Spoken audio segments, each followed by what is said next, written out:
Ryan, what's up, bro? Yeah, just send the files to you. So just tell me what you think, alright? Nice. Can't wait to hear it, bro. Alright, cool. Take it easy.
That's the sound of Mr. Andre Donovan with the Sweet Tooth Symphony.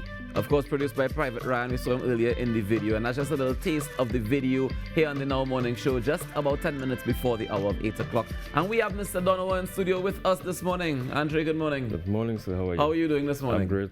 Thank you. It's a honor to have you here with us this morning. Thank you for having me. I mean, you are one of the people who I think made some major changes when it comes to at least my perception of violin and generally string instruments and how we use them in our culture and our context. When did you start playing the violin? I started at the age of 8. Wow. All right, by Mr. Anselm Waters, he would have taught me. All right, then I went through the ranks of the National Youth Orchestra. You know, so I would have been classically trained, but because I'm from Trinidad and from the Caribbean, you know, I would have implemented, you know, our culture into the music and what I, you know, how I. Why did you venture towards the violin at 8 years old? Like, what drew you to it?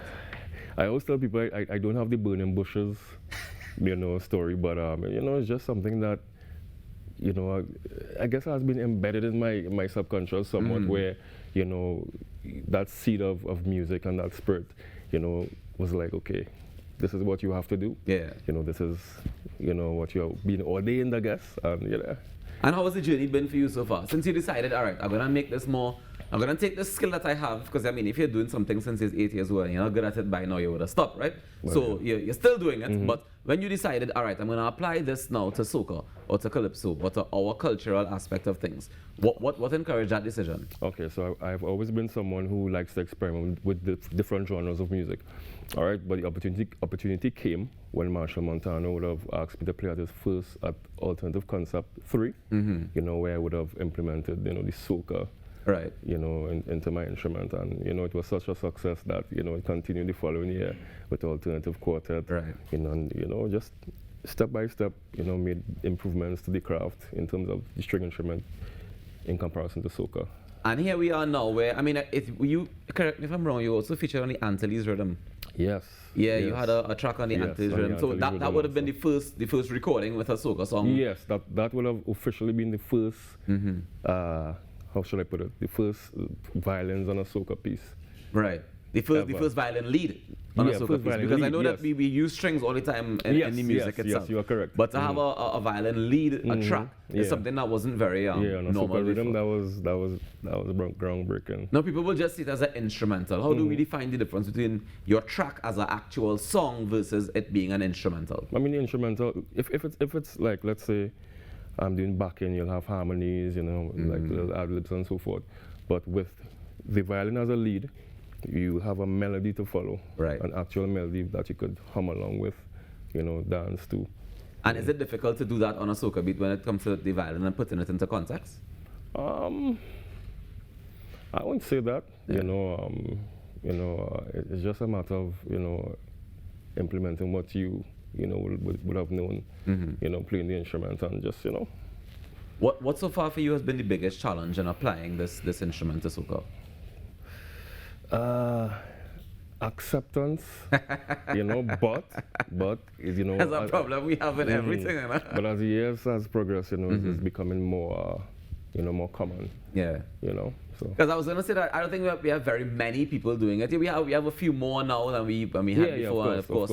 And people have been taking that lead and saying, all right, we're going to do this. And, we're seeing it in more of the corporate functions and that kind of thing. People who appreciate the classical and the instrument itself. And they say, all right, well, let me see if we could apply it to our culture. And so far, you've been doing a fantastic job of that. Thank you. And I know some of your comrades as well who you would have studied with and played with along the way. Yes. You guys have been doing. The fraternity is doing well. Yeah, and it's not a very big fraternity, I imagine. No, it's you all know each other. Or they just line one drink and thing. Everybody came to the ranks of the orchestra and so forth. So yeah. Nice. And tell me about how you link up with Private Ryan now to make the Sweet Tooth Symphony happen.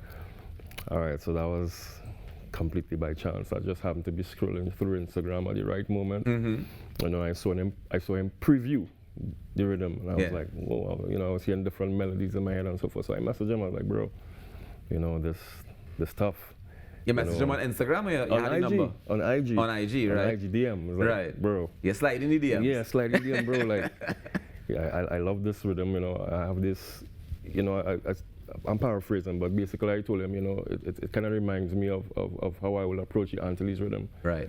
But as a solo violinist now, I wanted to add that, that aesthetic. So he was like, cool, and sent him the files and everything changed. You know what they say? You miss 100% of the shots that you don't take. You take the shot and look at how it paid off. Yeah.